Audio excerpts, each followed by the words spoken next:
like Donald Trump. But I watched that clip, and I'm someone who, you could ask me about Trump, I could talk about Trump all day long. I know everything about Trump. That moment still he looks at Mamdani the way I've never seen him look at anyone. I've never seen him look at Melania the way he looks at Zoran Mamdani. Bro, right? In love, just in awe. He goes on Sid Rosenberg's radio show. You see that? Sid Rosenberg. He's a jihadist. Mr. President, he hates you. Nah, he's a good guy. He's at the State of the Union. Doesn't get you to say you I don't understand Trump. why, but can you tell me why? Yeah, I think he respects talent. Honestly, like game recognizes game. No, look, you're here. I like your talent. And I watch and I see what you do. Listen, we may not agree on 50% like of that with most other people. But no, he is. He respects talent, and he's got it. Fawning over people, Trump doesn't fawn over to people. Bring the guy over.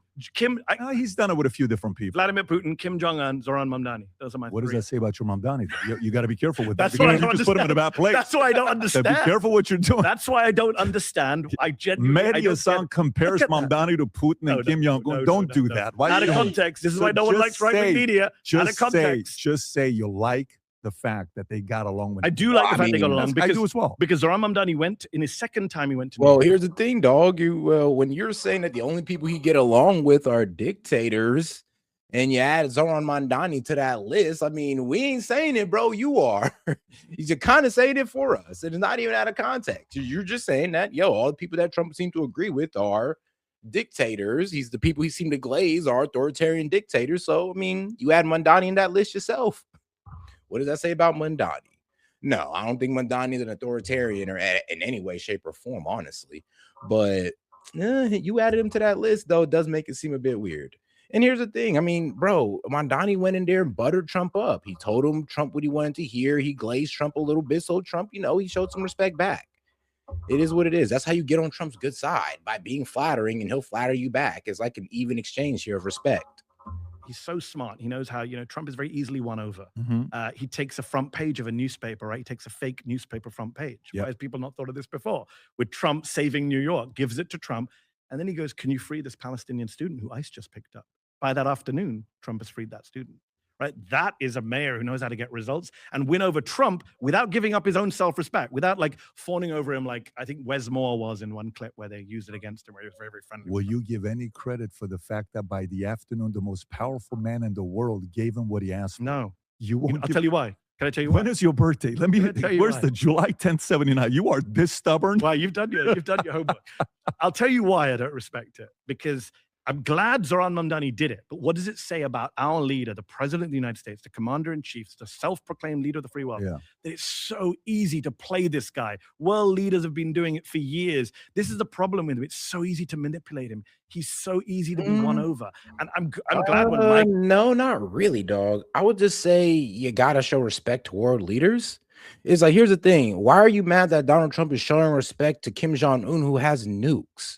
And who's right next to our ally, South Korea? Why would you want to have any type of hostility towards them, Mehdi? Why would you want to put South Korea in danger because you hate Kim Jong-un?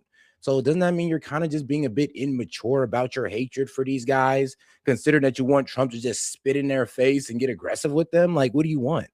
And I don't even think he wants Trump to get aggressive with them, but he doesn't want Trump being friendly. You don't want Trump being too aggressive. Then what the F do you want? Because it kind of sounds like no matter what Trump does with these characters, you are going to be upset, like, honestly.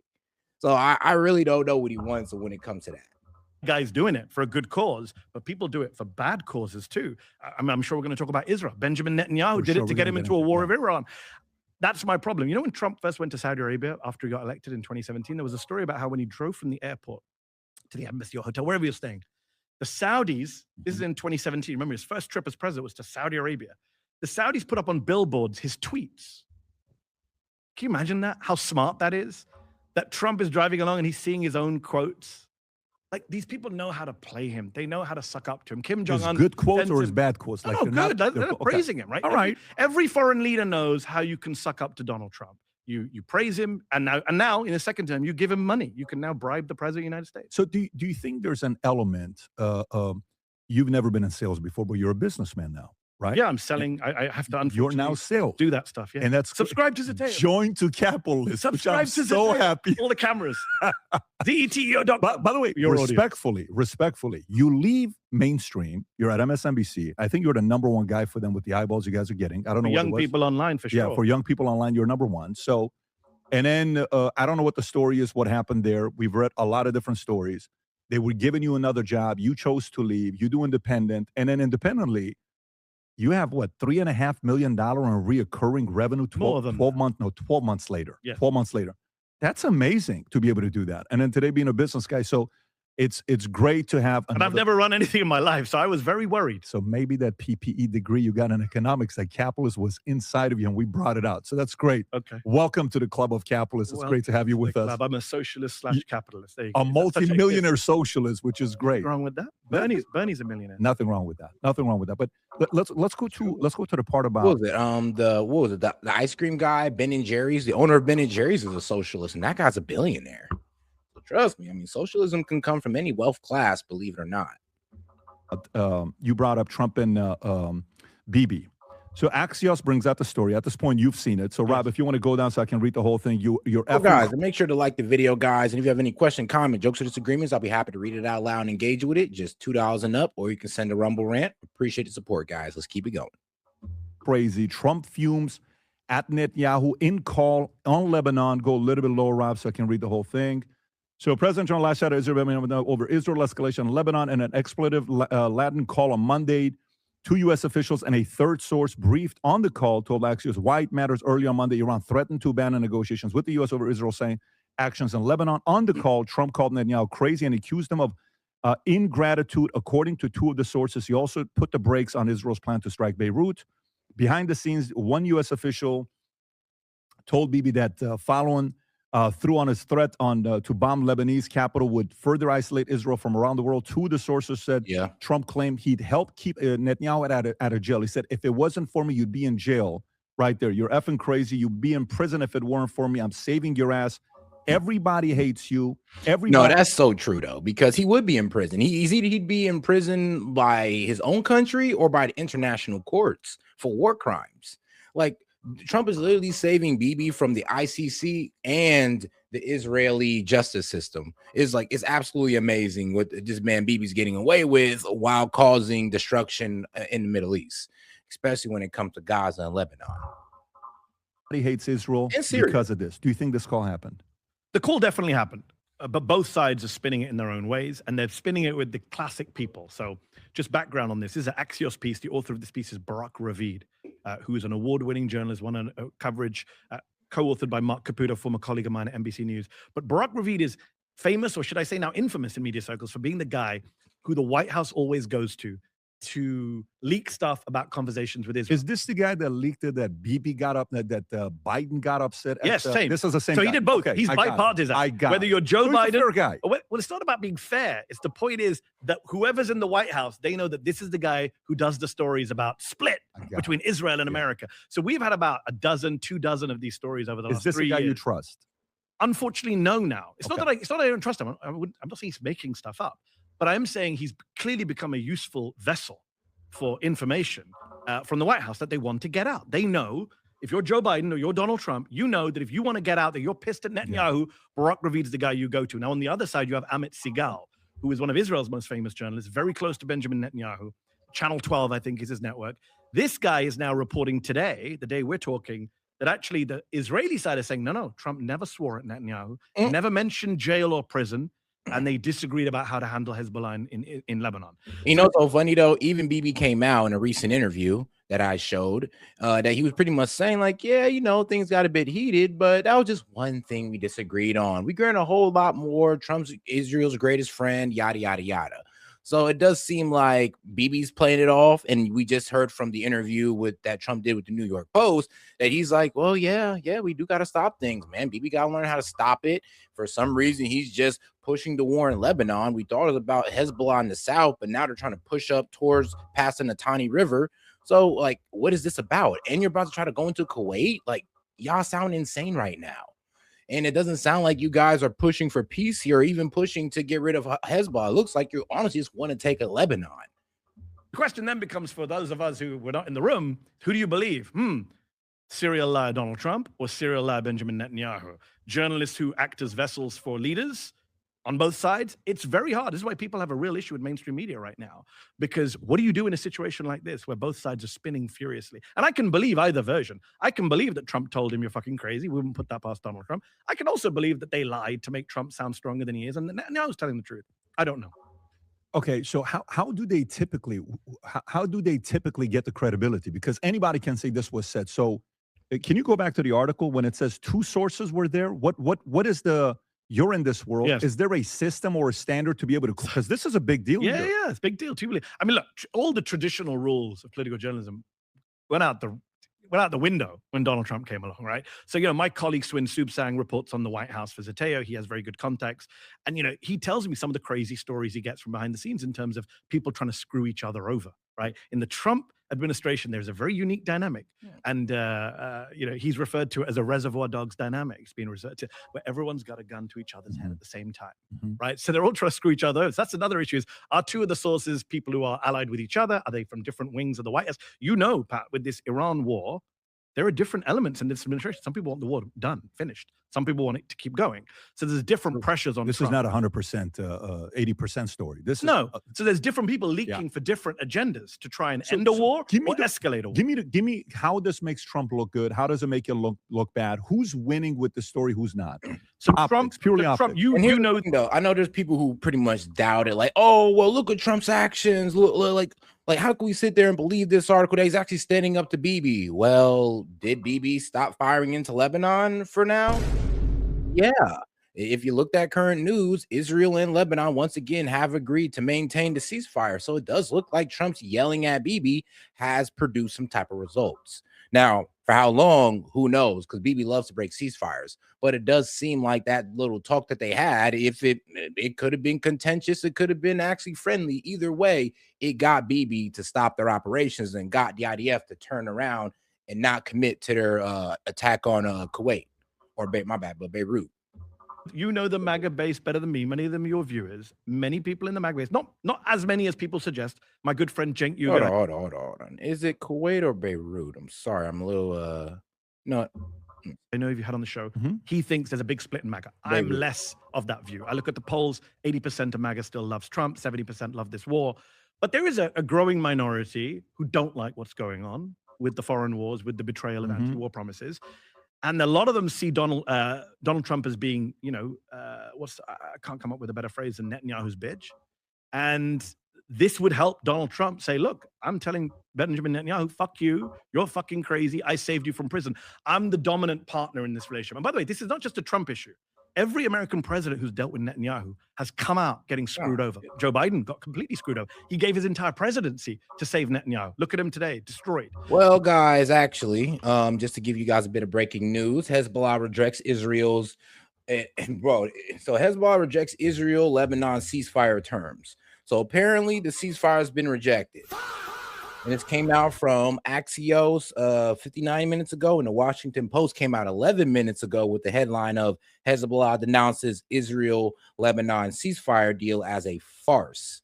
So, let me actually go ahead and pull this up for you guys real quick. Bill Clinton in the 90s came out of a conversation with Netanyahu. You know what he said to his team? He said, who's the fucking superpower here? He was so pissed that he got talked down to by Benjamin Netanyahu. So American presidents have been dealing with Bibi for many years, and they've always tried to assert their dominance, and many of them have failed to do so. So I think for Donald Trump, it's good if people believe it. The problem is, those of us who know the Axios reporting on this, we're very, very skeptical. So let me ask you this. If you're Trump's advisor, which you're not, but let's just say if you were Trump's advisor, and Trump hears you, and he says, screw this guy.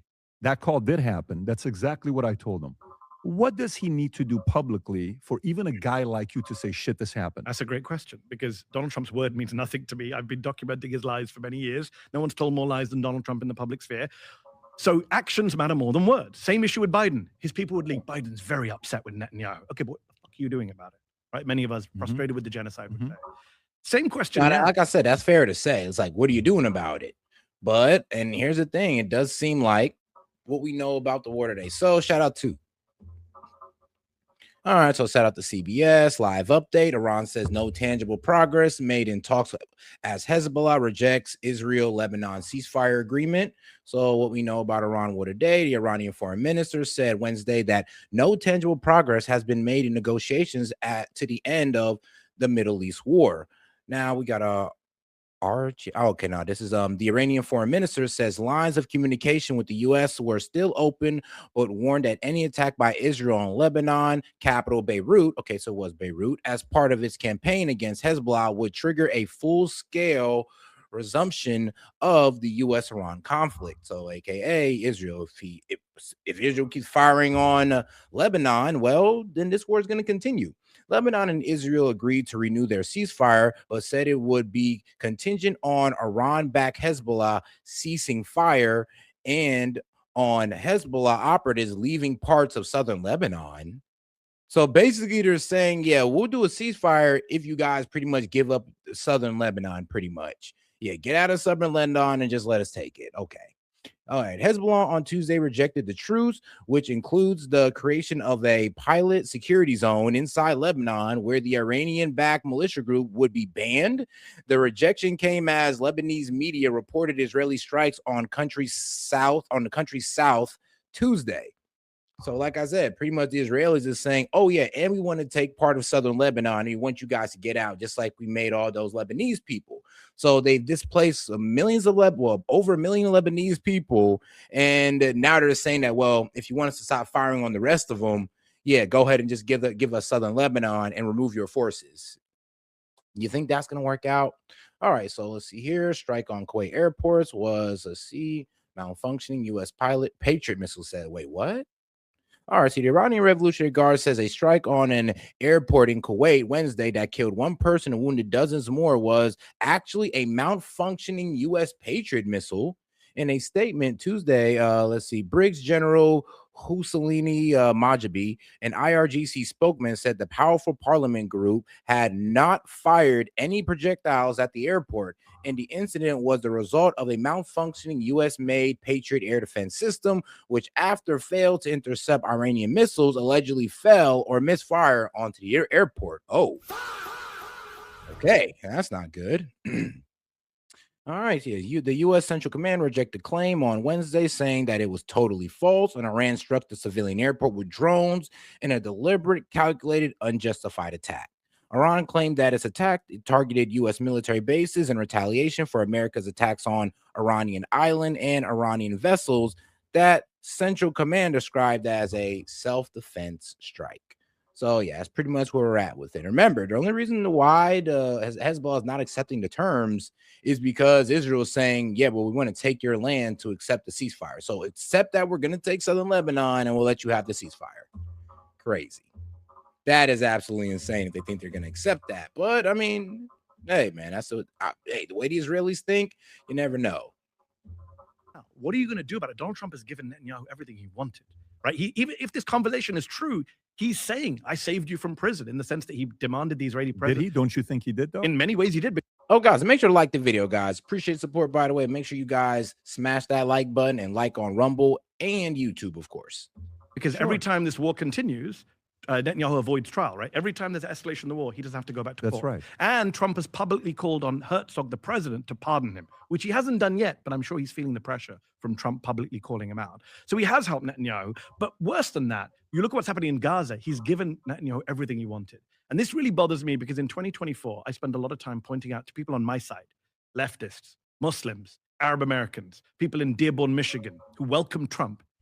And I said to them, you're going to get screwed over by this guy. No. He's more anti-war than Kamala and Joe. This is what I was told by Arab Americans who voted for Trump. He will be the anti-war president. Stephen Miller said he won't send our boys to die.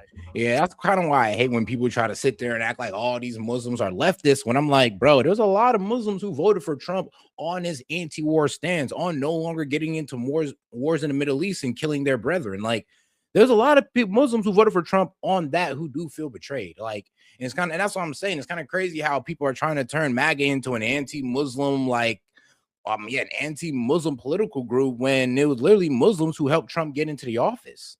Like, let's just keep it 100 here. Trump said, remember what he said? He goes, Liz Cheney will go to war with Kamala and kill Muslims. I won't. They all believe that shit. Then he bombed, 7 countries last year. Now he's in a war with Iran. In Gaza, he had this ceasefire at the beginning that people were very happy about. But since then, he's allowed Netanyahu to do whatever he wants. And earlier this week, Netanyahu went on camera and he said, we now control 60% of Gaza and I'm going to take 70% of Gaza. Even Biden, Harris, Blinken, none of them said, that would be possible. Trump has basically given Netanyahu carte blanche to do whatever he wants in the Gaza Strip. So when your answer to your question is, what does he have to do to prove he's holding? A guy like you.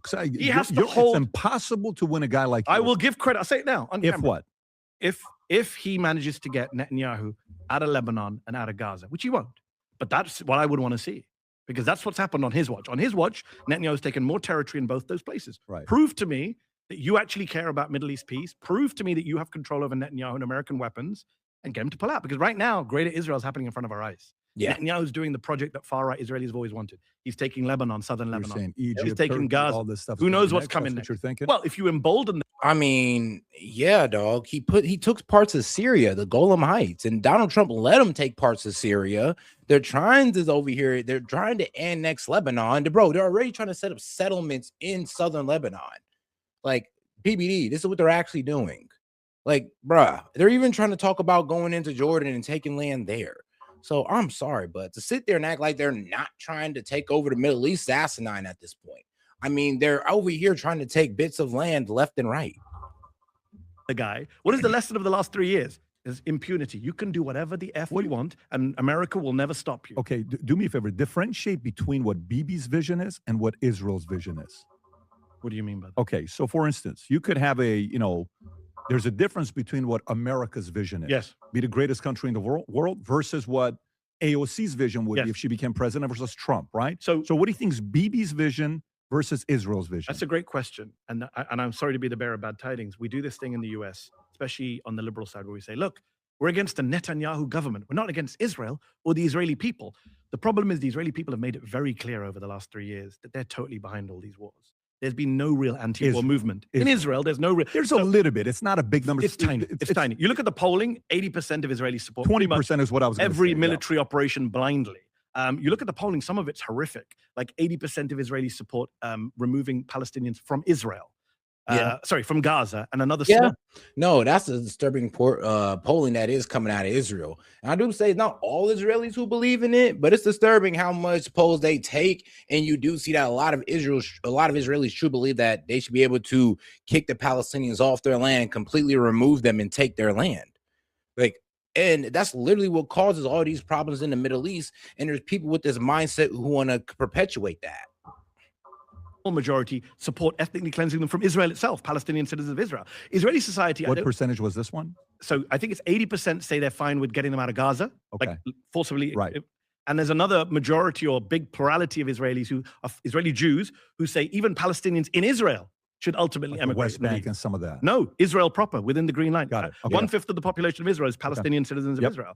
So the polling is horrific. There was a poll done last year by Penn State, I think it was, where almost half of Israelis said that when we capture a town in Gaza, we should treat it like the Bible and Jericho. We should kill all the inhabitants, all the men. Like this kind of crazy. So, okay, all these polls, you take them with a pinch of salt. I get it.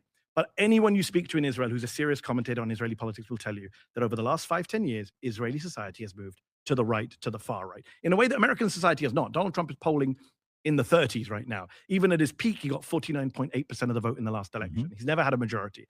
In Israel, the right-wing parties, the far-right parties are dominant right now. Maybe in the 90s, early 90s, there was a peace camp. There was Oslo, all this stuff. That's gone now. You could argue about why it's gone. How is that? How is that possible? How is it that in Israel, the guy is being that aggressive and his support is getting higher?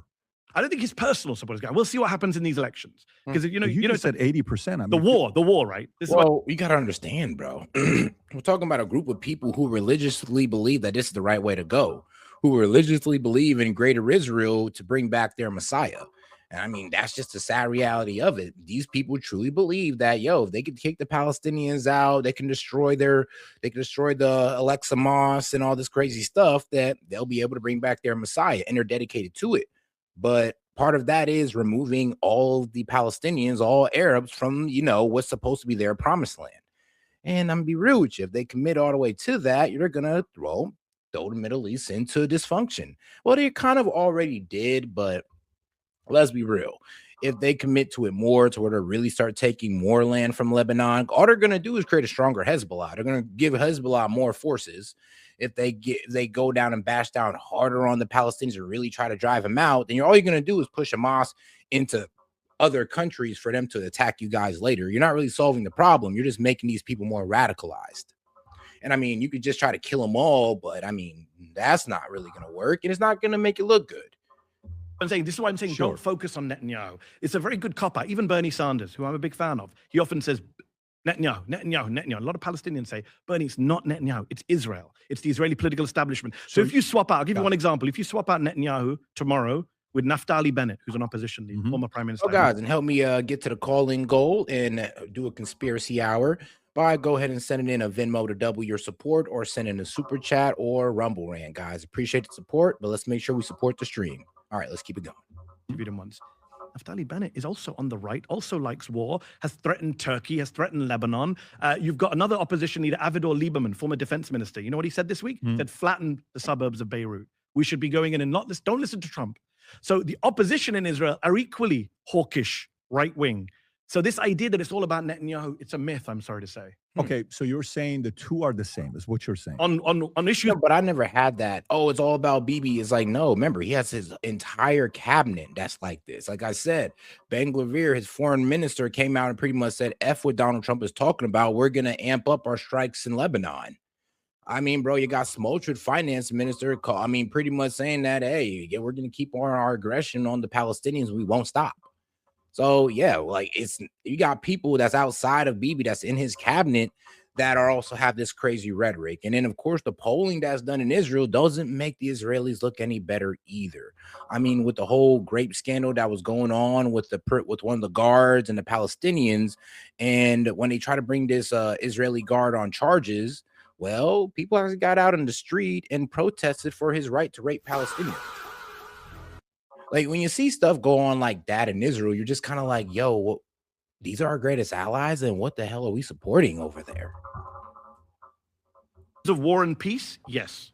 I'm sure in some domestic politics, tax rates, I'm sure smaller stuff is in domestically within Israel, I'm sure they are. To the war, when it comes down to the region, Israel's role in the region. Tell me what the vision is. If you think, what do you think their vision is? What do you think Israel's vision is? There's a best case scenario and there's a worst case scenario.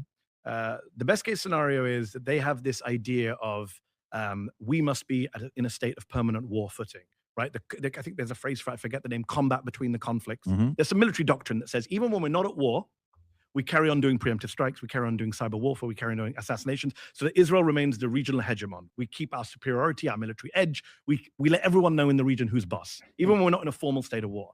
That's the best case scenario, that this is just a security doctrine that says we will bomb and invade whoever we like just to remain top dog in the region. That's best case scenario. Worst case scenario is it's ideological, that these are fanatical, messianic people who believe that all of the territory is theirs, given to them by the Bible. I interviewed Naftali Bennett in 2017, nearly a decade ago, for Al Jazeera. He was education minister at the time. I never forget this interview. I said to him, we were talking about peace treaties and two-state solution, and he said, the Bible says it's ours. I'd never heard someone say that bluntly to my face. I can't imagine Ilhan Omar going on TV and saying, the Quran says this, right? This guy's openly saying, the Bible says the land is ours. Where do you go with that? There's no debate after that, right? That's just kind of religious, ethnic. And the crazy thing is, this is supposed to be the guy that's going against Netanyahu, and he's also the guy that pretty much said that Turkey is going to be the new Iran, aka when Bibi leaves, this guy will now be in front of our Congress for years and years talking about how we need to go to war with Turkey. Nationalist, messianic vision. So Benjamin Netanyahu, even though he's not a religious man, has signed off on a greater Israel. He was asked about what he believes in. He said, absolutely. The opposition leader, Yair Lapid, who's a kind of centrist, supposedly a liberal, he was asked after the Mike Huckabee, Tucker Carlson interview. He said, do you agree with Mike Huckabee that all of the territories from the Bible, it's all yours? He said, yeah, our borders are biblical. This is what the opposition leader said. Forget the right-wingers, Smotrich and Ben-Gvir. What do you think is the likelihood their vision becomes a reality? Right now, more likely than not, because the United States of America has allowed Israel to get away with a genocide. How long? I mean, long term, long term, no. Long term, it's perpetual war for perpetual peace. And by the way, deep down inside, do you really think Trump wants this war to continue? No. Trump doesn't like long wars. He likes short wars. That's why he's been humiliated by Iran, because he thought this would be over in a few days. By the way, nobody thought Iran was going to be able to, not nobody. A lot of people on this camp, when they sat there and talked about it, it is a very fair argument to say that.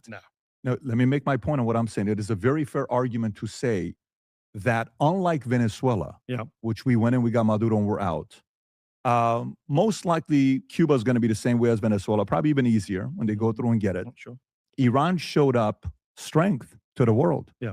And you got to give them credit, no matter what anybody says, conservative or on the left. You can give them credit militarily, obviously not politically, but Trump, I don't think we can defend him with nobody knew this, but he did this line recently. Nobody knew they were going to hit the Gulf states. We all knew they were going to hit the Gulf states. They've been saying this for years. Iran was going to hit the Gulf states. Iran was going to hit the Gulf states. Do you think that's been their doctrine for years? Do you think that unified the Gulf states even more? No.